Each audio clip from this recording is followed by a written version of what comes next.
Here in Chicago, where I live, we have a haunting, yet tremendous and powerful Holocaust museum.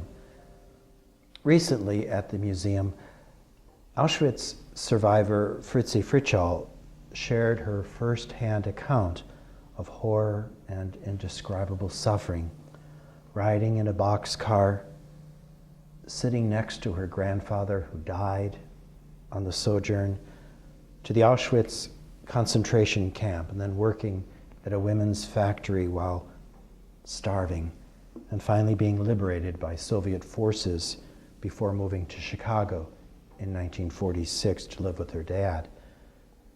It's difficult to retell the story, she admits, but Fritschall said she continues to do it, quote, so that when I am no longer here, when we survivors are no longer here, our stories must go on.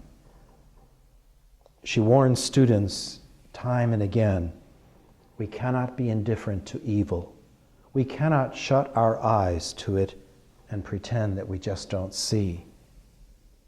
In today's gospel, Jesus thunders, whoever disobeys even the least important of the commandments and teaches others to do the same will be least in the kingdom of heaven. Jesus' words and Fritzi's example invite me to ask, is there some evil that I need to protest more vigorously than I do? And what might I do? In today's first reading from the book of Deuteronomy, it's a kind of a setting of the entire fifth book of the Bible where Moses is preaching to Israel before they cross into the promised land. Moses knows all too well, after 40 years with Israel in the wilderness, 2 generations actually, that they will grow complacent, irritable, grumbling, constantly whining and complaining, and they will break the covenant. Moses also knows all too well that he will not cross into the Jordan with them. So his message is urgent and insistent, encouraging them to remember all that the Lord has done for them. Like Fritzi Fritschall, Moses and Jesus want to hold in sacred memory all of our history so that we might learn from that hallowed history. In each of our Passionist Lenten reflections this year, we've pondered the Beatitudes, recalling Pope Francis' recent exhortation on the call to holiness.